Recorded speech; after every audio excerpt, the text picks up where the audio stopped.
अभी function start करते हैं, ठीक है। फंक्शंस का सारा कॉन्सेप्ट अच्छे से समझना, क्योंकि कैलकुलस में पूरा यूज है, ठीक ना। कैलकुलस का जो भी थ्योरेटिकल चीज़ समझना है तो फंक्शंस का सारा कॉन्सेप्ट समझना भी होगा और याद भी रखना होगा। थोड़ा बड़ा टॉपिक है, थोड़ा दूसरे तरह का टॉपिक है,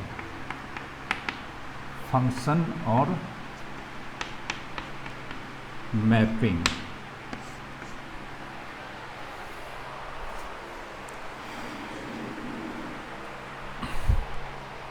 फंक्शन को मैपिंग भी बोलते हैं, ठीक ना, दूसरा नाम मैपिंग है। फंक्शन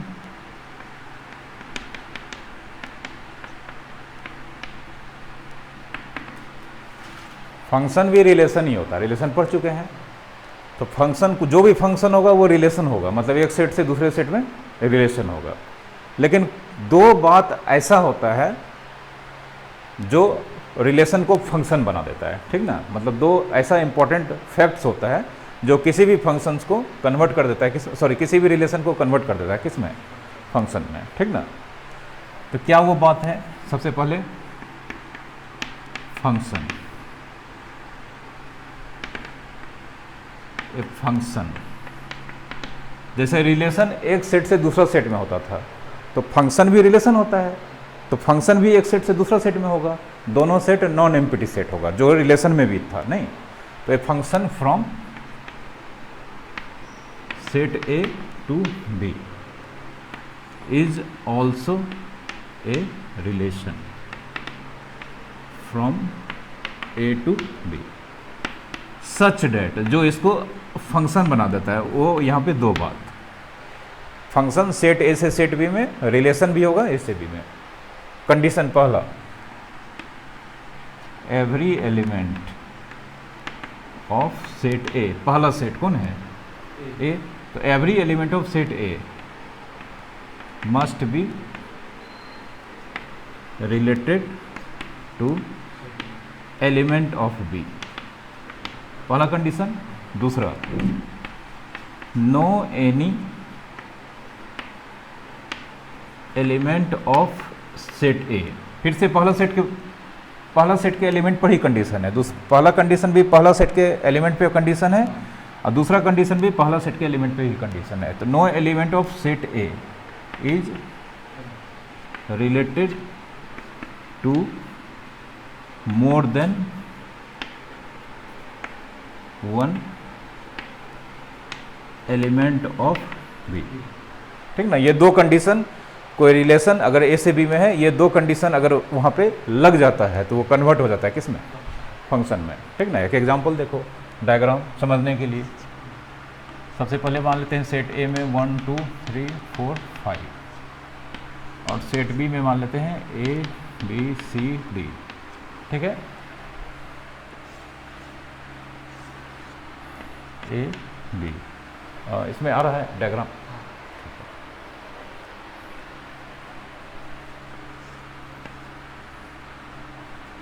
ठीक है। इसका नाम देते हैं G, 1 2 3 4 5 A B C D.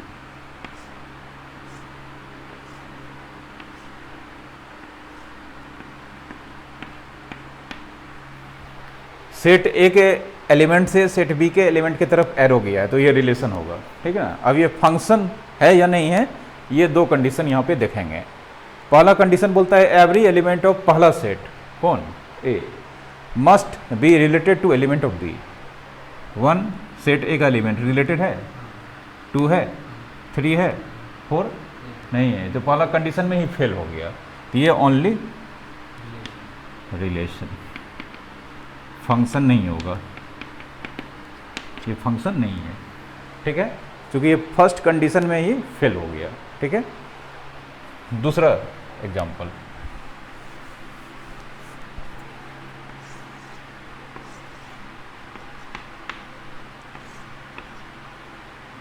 Ji H 1 2 3 4 5 A B C D.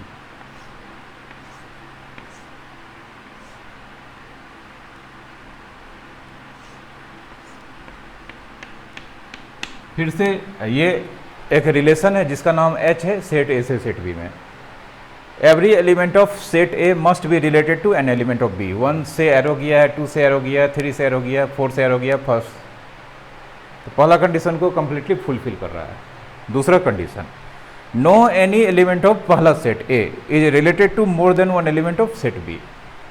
कहता है सेट ए का कोई भी एक एलिमेंट बी के एक से अधिक एलिमेंट से रिलेटेड नहीं होना चाहिए। 1 ए से है, कितने से? एक से, और किसी से है तो मोर देन वन नहीं है। 2 एक से, 3 एक से, 4 2 से। तो बोलता है अगर सेट ए का एलिमेंट रिलेटेड है सेट बी के एलिमेंट से तो एक से ज़्यादा एलिमेंट से रिलेटेड नहीं होना चाहिए। यहाँ 4 जो है वो इस बात को पूरा करने में, इस कंडीशन को पूरा करने में फेल हो गया। फिर से ये ओनली क्या होगा? Relation,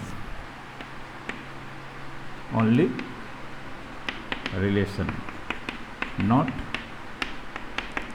function. ठीक है, कोई दिक्कत? अभी एक और एग्जांपल दे देते हैं।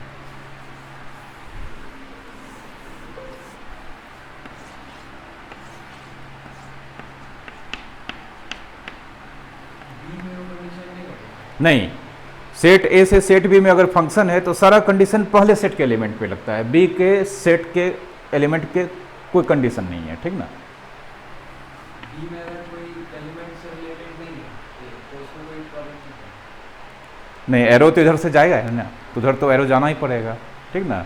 उधर जैसे बी में एक एक्स्ट्रा एलिमेंट और हाँ, उससे रिलेटेड नहीं कोई दिक्कत नहीं है। ठीक ना?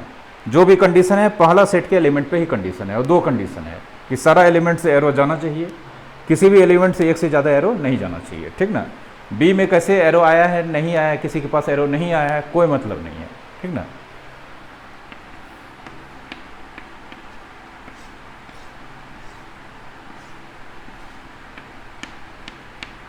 देखो तो, हाँ, सेट ए के एवरी एलिमेंट कनेक्टेड है सेट बी के एलिमेंट से। 1 ए से है और किसी से नहीं है, 2 भी एक, 3 भी एक। ये देखो दोनों बी का अनरिलेटेड है, ये दोनों सेट ए के कई एलिमेंट से रिलेटेड है। ठीक ना? तो बाद वाला सेट का एलिमेंट्स को हमको देखना ही नहीं, देखना है फर्स्ट सेट का एलिमेंट। तो it is a function. Relation तो है ही, लेकिन ये एक फंक्शन भी है। समझ गए? कोई दिक्कत? ठीक है, तो यहाँ पे जी एच एफ तीनों रिलेशन भी है, लेकिन सिर्फ फंक्शन कौन है? एफ है। ठीक ना? तो F is function from set A to B. ठीक ना? अब इसको रिप्रेजेंट किया जाता है, सिंबल है। फंक्शन का सबसे पहले नाम लिखेंगे। अगर इस पूरा स्टेटमेंट को मैथमेटिकल फॉर्म में एक्सप्रेस करना है तो सबसे पहले फंक्शन का नाम लिखना पड़ता है। नाम क्या है? एफ। उसके बाद कॉलन देंगे, उसके बाद पहला सेट लिखना है, कौन है? ए। उसके बाद एरो देना है, फिर बाद वाला सेट लिखना है, बी। ठीक ना? इस पूरा सिंबल को पढ़ेंगे, F is a function from set A to set B. ठीक ना? या और छोटा पढ़ना चाहते हो तो F maps A to B. F ये maps A arrow to B. ठीक है, कोई दिक्कत? एंड एक चीज और, y equals to F X for every x belongs to a और y बिलोंग्स टू b। अब यहाँ पे 2 वेरिएबल यूज हो रहा है, एक x और एक क्या चीज़? y। x अपना वैल्यू लेगा सेट a से, तो सेट ए का जानते हैं एवरी एलिमेंट को इन्वॉल्व होना पड़ता है, इसलिए every element of x belongs to A. और y अपना वैल्यू लेगा किससे? ये एवरी हो भी सकता है और नहीं भी हो सकता है। ठीक है, कोई दिक्कत? जैसे इस चीज़ को यहाँ पे एक्सप्लेन करेंगे इस फिगर के लिए, तो देयरफॉर f1 इक्वल्स टू 1 किससे कनेक्टेड है? a से। मतलब x का वैल्यू 1 तो कॉरस्पॉन्डिंग y का वैल्यू कितना? a। f2 ये भी कितना? a। f3 a। f4 b। f5 b। ठीक है, कोई दिक्कत? समझ गए? ठीक है, क्लियर है फंक्शन? हाँ,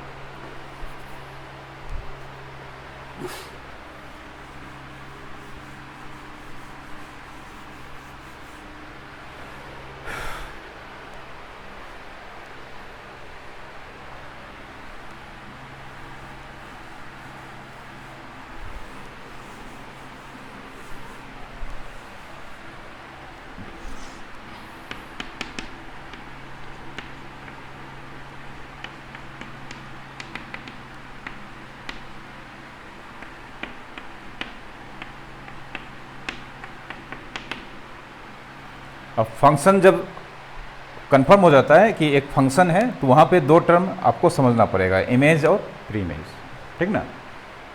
इमेज और प्री इमेज क्या होता है पहले डायग्राम से समझ लेते हैं, बाद में क्वेश्चन देखना किस तरह का आएगा। सेट ए सेट बी,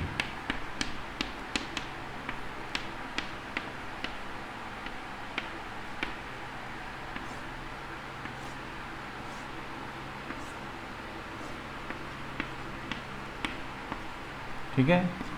यहाँ पे f फंक्शन है किससे किस में, b में, ठीक है।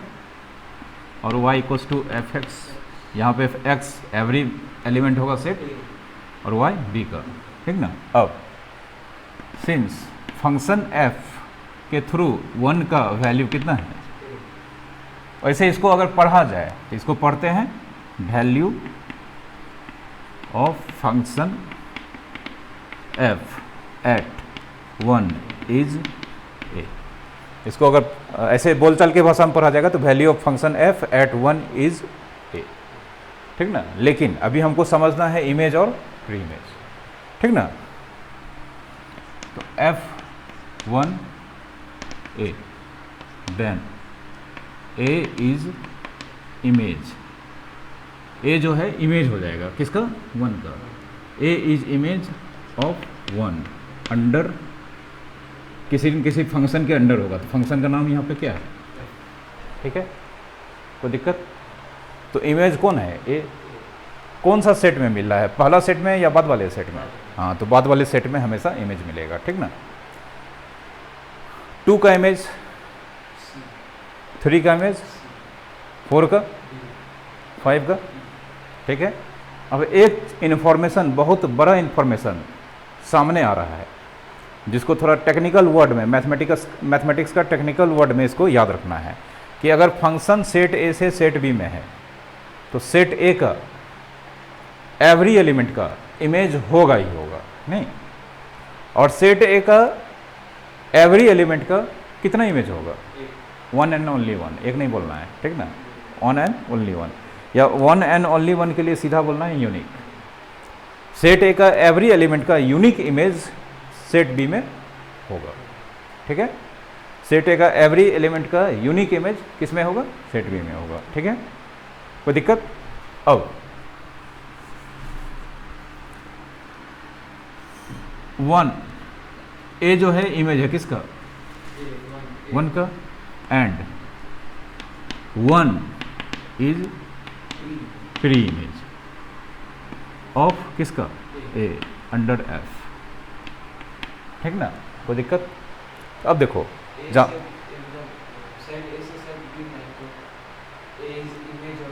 हाँ, प्री इमेज जो होगा वो पहला सेट में मिलेगा, इमेज मिलेगा बाद वाले सेट में, और इमेज हमेशा एक ही पीस होगा एक एलिमेंट का। प्री इमेज एक से ज़्यादा हो भी सकता है, नहीं भी हो सकता है, जैसे इसका प्री इमेज एक पीस है, इसका प्री इमेज 2 है, इसका प्री इमेज है ही नहीं, ठीक ना। तो बाद वाले सेट का एवरी एलिमेंट का प्री इमेज हो भी सकता है, नहीं भी हो सकता है, एक भी हो सकता है, एक से अधिक भी हो सकता है, ठीक ना। लेकिन इमेज हमेशा एवरी एलिमेंट का होगा, और कितना होगा, यूनिक होगा। कोई दिक्कत समझ में आ गई है, इमेज प्री इमेज सब नहीं। अब देखो यहाँ पे हम लिखे थे y इक्वल्स टू कितना, एफ एक्स, तो ये किसका वैल्यू है, x का, और ये किसका वैल्यू है, y मतलब किसका वैल्यू, इमेज का वैल्यू, और x मतलब किसका वैल्यू, प्री इमेज का, ठीक ना। तो जब भी इमेज निकालने देंगे, ठीक ना, तो इमेज निकालने अगर हम देंगे तो हम तुमको देंगे किसका वैल्यू, x का, निकालना है किसका वैल्यू, y का, ठीक ना। और अगर हम प्री इमेज निकालने देंगे तो हम तुमको y का वैल्यू दे देंगे, निकालना है किसका वैल्यू, x का, ओके। एक दो क्वेश्चन बनाते हैं तब समझ में आएगा। फिर डोमेन, रेंज, को डोमेन, ठीक ना, इसका नोट्स बना लोगे ना, हाँ देख के अच्छा से बनाना, ठीक ना। ये जो भी बता रहे हैं ये 11th का है, 12 का नहीं है, 12 का होगा तो फिर लिखवा देंगे, ठीक ना। 12 का फंक्शन पढ़ने से पहले थोड़ा सा 11th का ये सब टर्म समझना पड़ता है, ठीक ना।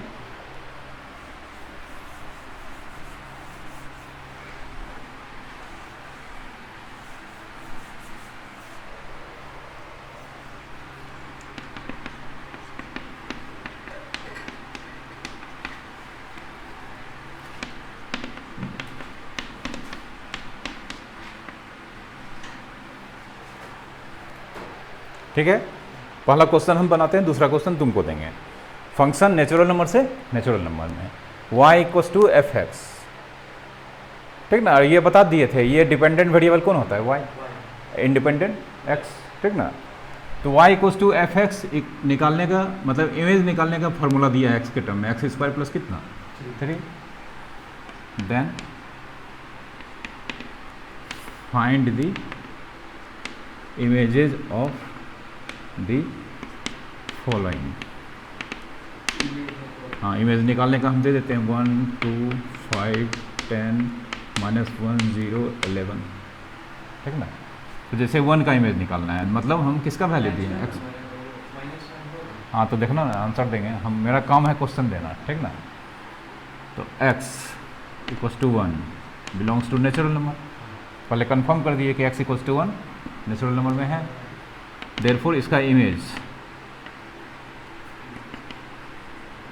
इक्वस टू f1, और f1 निकालने के लिए 1 स्क्वायर प्लस 3 4, ठीक ना। फिर x equals to 2 belongs to n, therefore image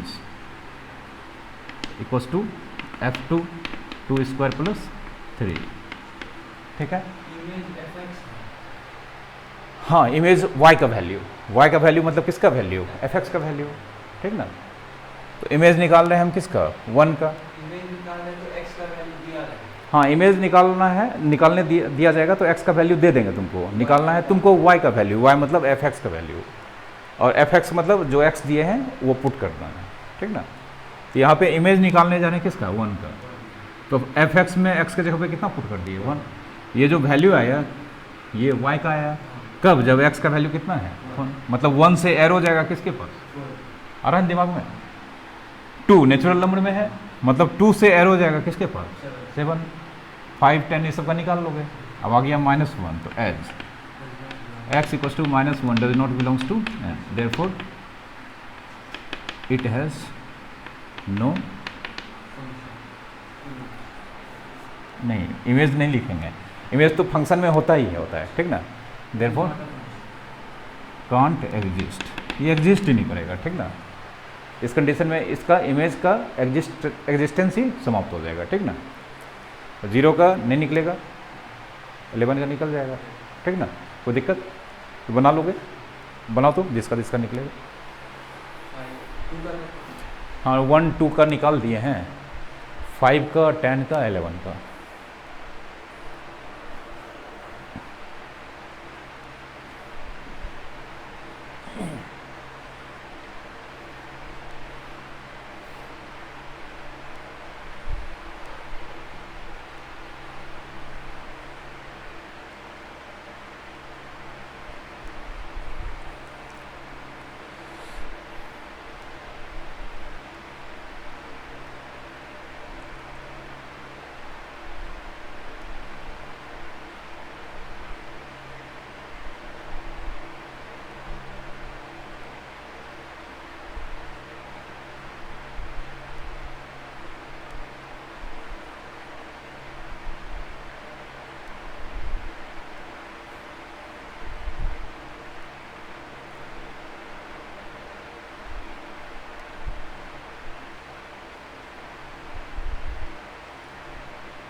ठीक है, और 5 का कितना आया? 28, ठीक है। 10 का 100, ठीक है। 11 का,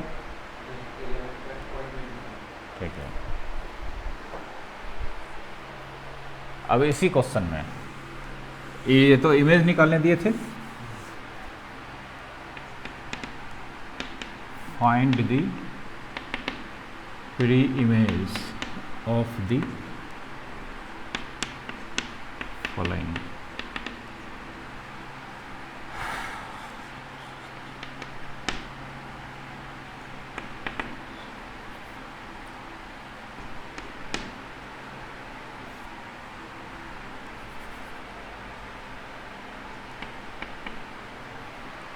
ठीक है। अब निकालना है किसका, प्री इमेज। प्री इमेज निकालना है मतलब x का वैल्यू निकालना है, मतलब ये दिए हैं किसका वैल्यू, y का, ठीक है ना। एज y इक्वल्स टू कितना 52, ठीक है। तो since y equals to F X equals to कितना दे रखा है एक्स स्क्वायर प्लस 3। अब y को हटा के कितना लिखेंगे 52, एफ एक्स गायब कर देंगे और एक्स स्क्वायर प्लस 3। हाँ सॉल्व करेंगे, 52 में से 3 चला गया कितना 49, X square X equals to 49। Plus minus इसलिए नहीं देखें कि x क्या है नेचुरल नंबर, तो x इक्वल्स टू 7। अब ये कंफर्म करना है बिलोंग्स टू नेचुरल नंबर है, इज प्री इमेज। समझ गए। 67, 85, 45, 145 निकालो तो। प्री इमेज जानते हैं निकल भी सकता है और नहीं भी निकल सकता है, इसलिए ध्यान से बनाना।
सिक्सटी 67 का आया है क्या, ठीक है।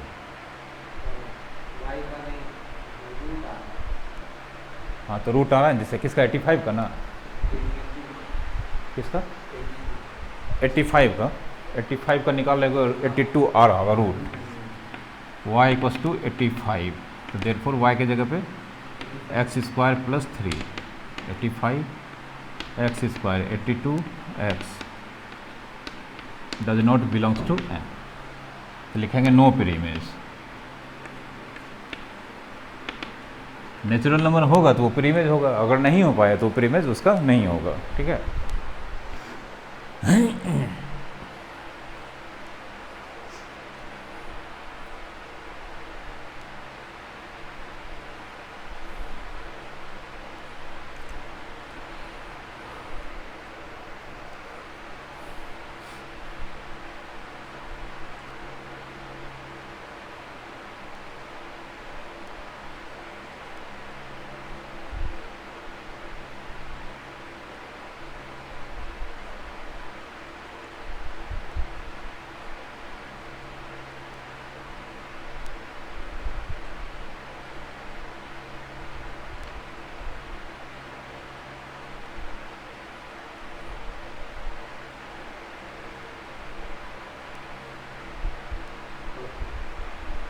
और 145 का भी आया है, नहीं आया ना, नहीं ना आया है, ठीक है। इमेज प्री इमेज समझ गए।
ये क्वेश्चन है, बनाओ फिर।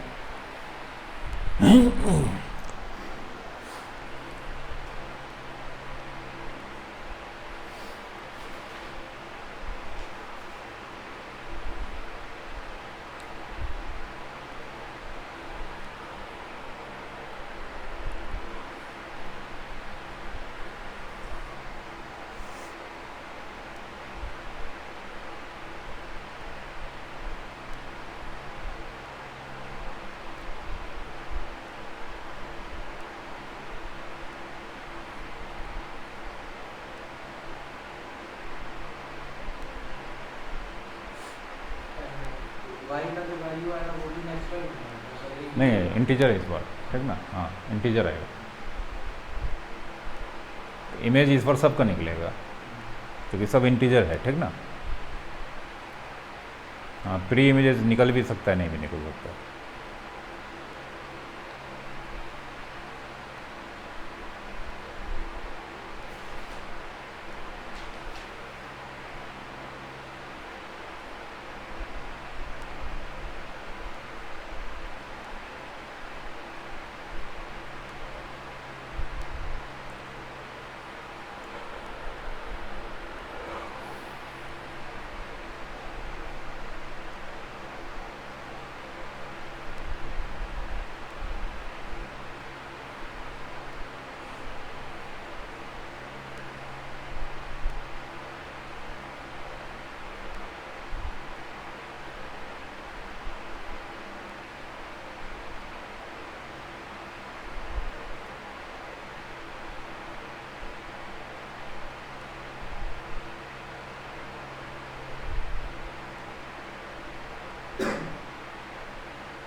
जीरो के बाद 10।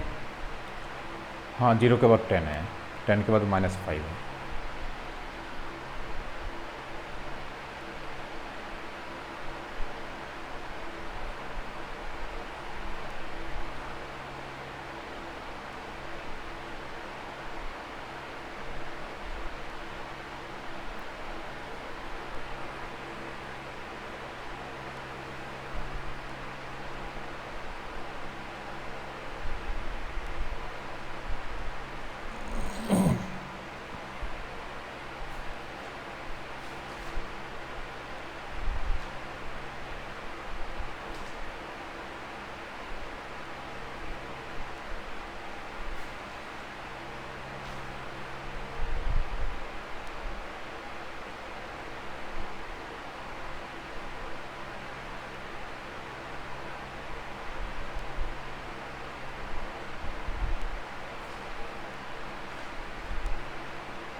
सारा ही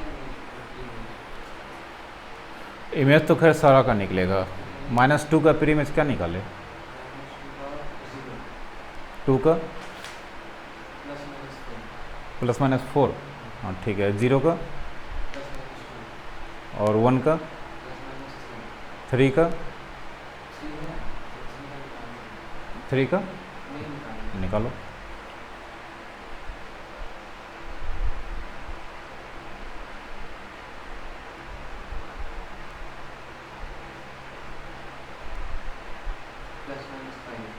और -5 का निकालो।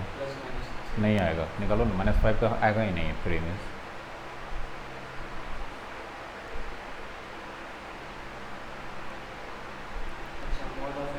मोड कभी निगेटिव होता है? नहीं होता है। नो सॉल्यूशन मतलब it is no pre image. ठीक है, सब तरह का क्वेश्चन मिल गया इसमें। नहीं किसी का एक का है, किसी का एक से अधिक है, किसी का है ही नहीं। ठीक है,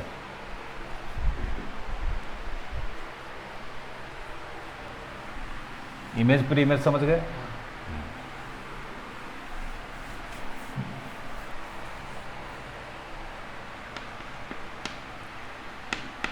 domain, codomain and range of function, ये दोनों बहुत इंपॉर्टेंट चीज़ है। ठीक है ना, बहुत सारा फंक्शन जो सिलेबस में है उसका डोमेन और रेंज और ग्राफ याद रखना पड़ता है आगे के पढ़ाई के लिए। मतलब यहाँ भी और आगे मान लो IIT वाईटी कहीं जाते हो, अगर वहाँ मैथमेटिक्स आ गया तो उसका डोमेन रेंज ग्राफ वो याद रखना पड़ेगा। अगर रख रहे हो तो तुम्हारा सब चीज़ तुरंत हो जाएगा। ठीक ना, डोमेन क्या होता है।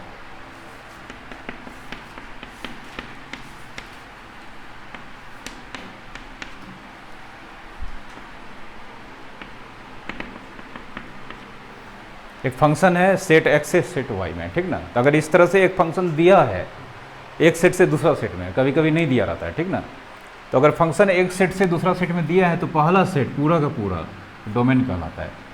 ठीक ना, देन डोमेन f, डोमेन सीधा लिखेंगे और फंक्शन का नाम लिख देंगे। और अगर दिया है सेट एक से सेट पहला सेट से दूसरा सेट में तो पहला सेट पूरा का पूरा डोमेन हो गया। ठीक ना, बाद वाला सेट पूरा का पूरा क्या हो जाएगा? कोडोमेन, को डोमेन f y। ठीक ना, अटक जाता है आदमी रेंज पर, रेंज निकालना पड़ता है। ठीक ना, रेंज f, इसका सिंबल हो जाएगा f और डोमेन कौन सा सेट है? x। और ये होता है क्या है? Set of all the images under f। ये सेट होता है किसका? जितना भी इमेज होगा किसी फंक्शन का, किसी फंक्शन का जितना भी इमेज होगा सारा इमेजेस का सेट क्या कहलाएगा? रेंज। ठीक ना, कोई दिक्कत? एग्जाम्पल, हाँ सेट x का नहीं, फंक्शन का इमेज होता है। ठीक ना, फंक्शन का जितना भी पॉसिबल्स इमेज है वो सारा इमेज का कलेक्शन रेंज कहलाता है। और रेंज का ये सिंबल होता है, फंक्शन का नाम लिख देंगे। डोमेन अगर x है तो f कैपिटल X, a है तो f है। ठीक ना, ये या तो रेंज f लिखो या ये लिखो।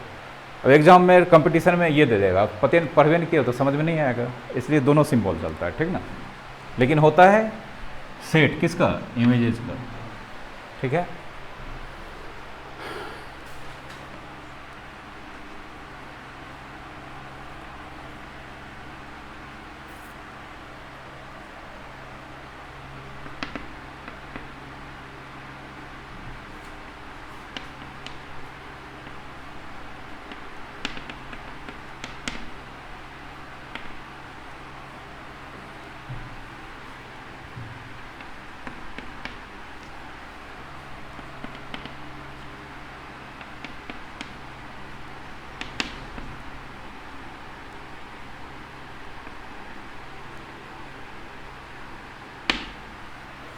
फंक्शन है दिया है, डोमेन निकालना है, कोडोमेन निकालना है, रेंज निकालना है। डोमेन कोडोमेन तो सामने दिख रहा है, डोमेन आ रहा है, कोडोमेन क्या है? अब रेंज। ठीक ना, क्या रेंज निकाल सकते हो? ये तो 11th का चीज़ है। तो 11th में अगर पढ़े हो तो एक बार कोशिश करो तो रेंज निकालने का, देखते हैं कैसे निकालते हैं, नहीं फिर हम बताएंगे जनरल मेथड।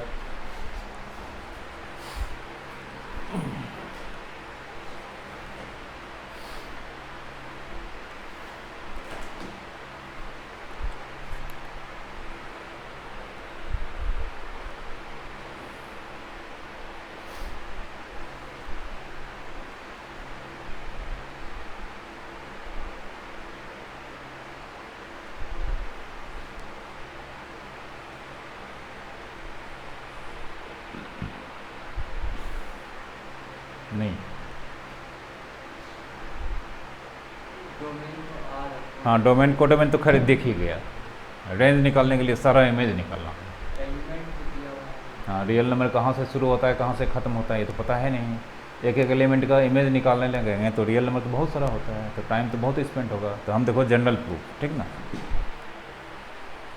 तो सबसे पहले यहाँ पे domain equals to codomain equals to कितना आर, कोई दिक्कत, इसका आंसर मिल गया। अब since for every X belongs to, X अपना वैल्यू कहाँ से लेगा, रियल नंबर से, और रियल नंबर का कौन सा एलिमेंट होगा, every, for every X belongs to R, ठीक ना।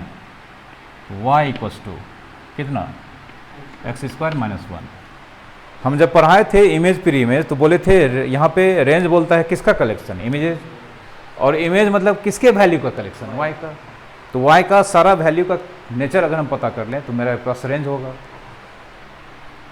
तो सिंस एक्स क्या है, रियल नंबर, कौन सा रियल नंबर, एक दो या एवरी, और यहाँ एक्स का क्या हुआ है, स्क्वायर, एक्स स्क्वायर निगेटिव कभी नहीं होगा, या तो जीरो होगा या ग्रेटर देन जीरो। अब एक्स स्क्वायर में माइनस कितना है, एक्स स्क्वायर में माइनस, तो एक्स स्क्वायर माइनस वन, इधर भी जीरो माइनस वन लिख सकते हैं। अब एक्स स्क्वायर माइनस वन को रिप्लेस कर सकते हैं किससे, वाई से, Y greater than equals to zero minus one कितना। अब बोलो वाई के बारे में पूरा इन्फॉर्मेशन मिल गया, स्टार्ट कहाँ से होगा, नहीं तो ग्रेटर देन माइनस वन। किसी एक वाई के बारे में इन्फॉर्मेशन मिला या सारे वाई के बारे में, नहीं सारे ना, अच्छा हाँ सारा सारा वाई के बारे में। ये जो वाई है किसको रिप्रेजेंट कर रहा है, एक्स स्क्वायर माइनस वन, मतलब सारा इमेज के बारे में इन्फॉर्मेशन मिल गया। स्टार्ट कहाँ से होगा, minus one up to infinity plus infinity, मतलब रेंज माइनस वन क्लोज्ड, और इन्फिनिटी कभी क्लोज होता ही नहीं, सेट है, समझ गए, रेंज निकल गया, कोई दिक्कत।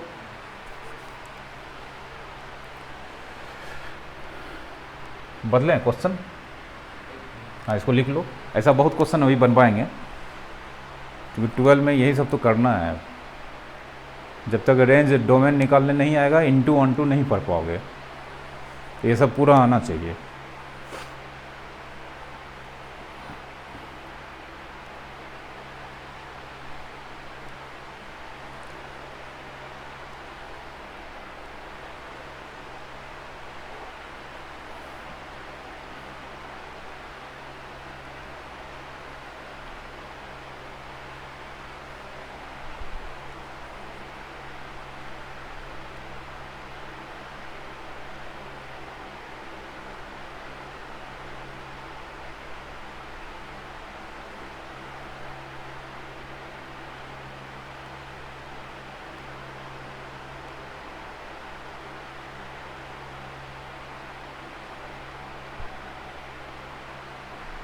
वो वाला लाइन समझ में, एक्स को ग्रेटर देन ये हमको y के बारे में इंफॉर्मेशन प्राप्त करना है, जानना है, तो धीरे धीरे y का जो एक्सप्रेशन है सबको इन्वॉल्व करेंगे। तो सबसे पहले x के बारे में इंफॉर्मेशन है, क्या है, रियल नंबर है, मतलब real number positive negative zero सब होता है। लेकिन यहाँ पे उस रियल नंबर में क्या कर दिया गया, स्क्वायर, तो स्क्वायर जब करेंगे तो निगेटिव होने का चांस समाप्त हो गया, या तो पॉजिटिव होगा या ग्रेटर देन जीरो। अब इसमें फिर कितना है, नेगेटिव भी तो हो सकता है, -1 स्क्वायर नेगेटिव होगा, -1 अगर कर दिए से 0 का स्क्वायर फिर -1 तब तो -1 नहीं पहले हम जो नंबर लेंगे यहाँ पे रियल नंबर वो या तो पॉजिटिव लेंगे तो पॉजिटिव का स्क्वायर पॉजिटिव, फिर नेगेटिव भी लेंगे, नेगेटिव का स्क्वायर भी पॉजिटिव है, जीरो का जीरो, तो ओवरऑल अगर हम सारा रियल नंबर खर्च कर लेंगे तो एक्स स्क्वायर नेगेटिव आएगा कभी। तो सबसे पहले एक्स स्क्वायर का नेचर पता चल गया, ग्रेटर देन इक्वल्स टू 0। फिर -1 इसको हटा के वाई, पूरा इन्फॉर्मेशन मिल गया। पूरा इन्फॉर्मेशन मतलब इमेज का नेचर पता चल गया, समझे? इमेज का पूरा इन्फॉर्मेशन मिल गया तो इमेज लिख दिए, इमेज का कलेक्शन, ठीक ना, कोई दिक्कत?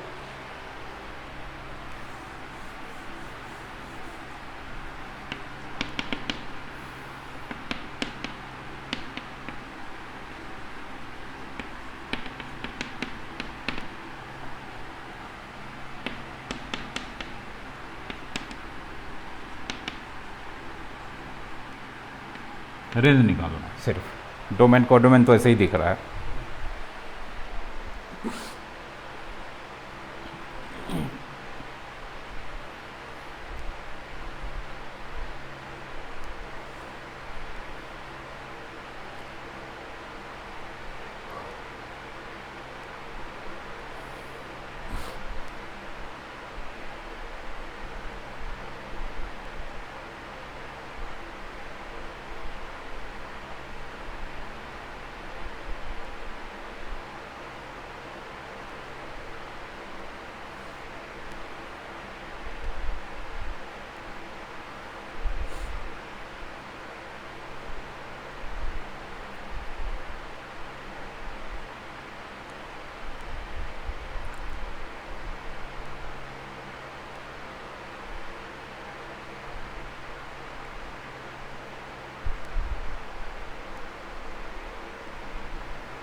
माइनस इंफिनिटी से प्लस है।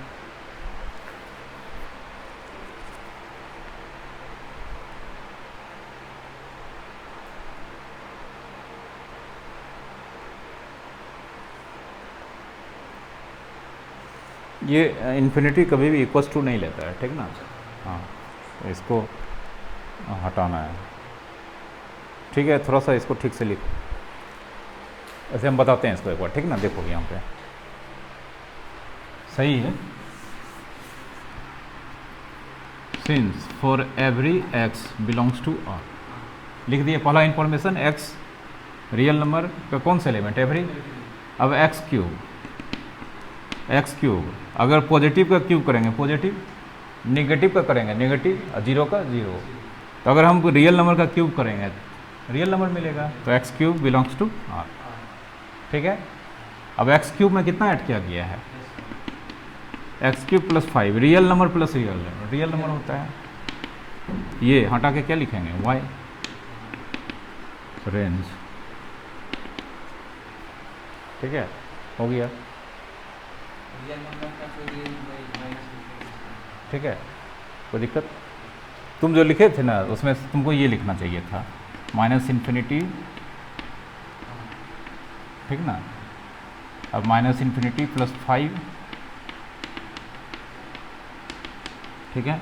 तो माइनस इन्फिनिटी में 5 ऐड करेंगे, माइनस इन्फिनिटी होगा, ये वाई, ये इन्फिनिटी, वाई बिलोंग्स टू, ठीक है? या तो ऐसे लिखो या ऐसे बनाओ, दोनों सही है, ठीक है? खाली इन्फिनिटी याद रखना है, इक्वल्स टू नहीं लेता है, ठीक है?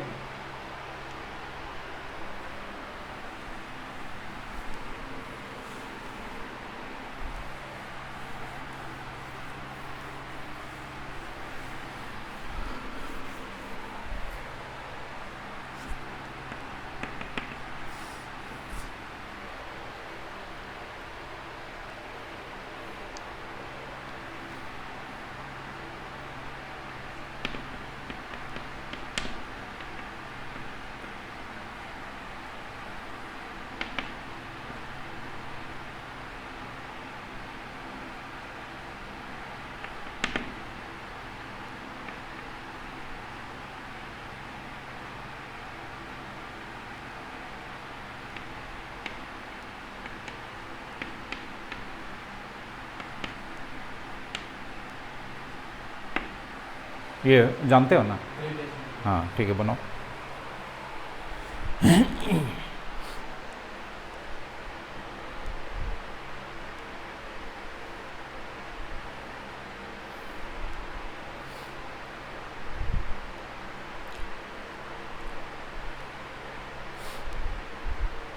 जीरो से 5 तक हाँ 0 से 5 तक सिर्फ इसका डोमेन है। दोनों included। हाँ, और कोडोमेन आर है पूरा।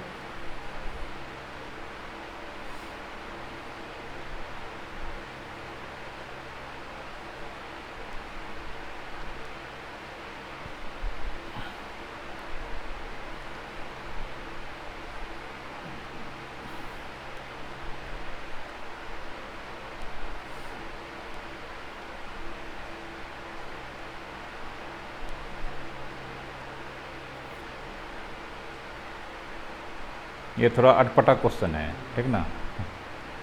डोमेन रेंज निकालने का कोई तरीका ही नहीं होता है, ठीक ना। पूरा कॉन्सेप्ट पे डिपेंड करता है। अभी तो सिर्फ रेंज निकालने दिए, डोमेन भी निकालना पड़ेगा, तो पूरा कॉन्सेप्ट पे डिपेंड करता है।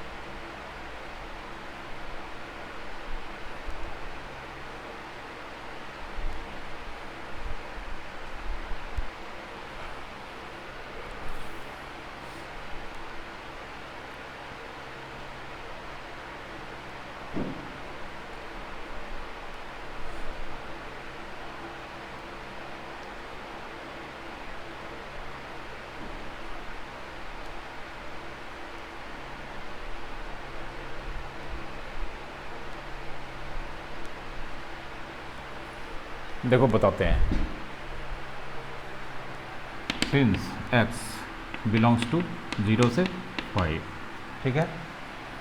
एक नंबर लाइन बनाते हैं, ये 0, ये 5। 0 और 5 के बीच कौन कौन सा नंबर आएगा? 1 2 3 4, ठीक है। x belongs to 0 to 5। सबसे पहले इंफॉर्मेशन चाहिए किसका? Greatest integer of x। बोलो 0 डालेंगे क्या मिलेगा? 0। 0 से 1 के पहले तक डालेंगे क्या मिलेगा? 0। जैसे ही 1 डालेंगे क्या मिलेगा? 1। 1 से 2 के पहले तक 1, 2 2, 2 से 3 के पहले तक 2, 3, 3 से 4 के पहले तक 3, 4, 4 से 5 के पहले तक 4, और जैसे ही 5 डालेंगे 5। कोई दिक्कत? अब क्या? 0, ठीक ना। तो अगर 0, ये इसका वैल्यू अगर 0 होगा तो 0 माइनस 1 कितना? -1। 1 1 माइनस 1 कितना? 0। 1 2 3 4 हो गया रेंज। रेंज सेट होगा, इंटरवल नहीं होगा। क्या क्या होगा? -1 0 1 2 3 4। समझे? कोई दिक्कत? लिख लो।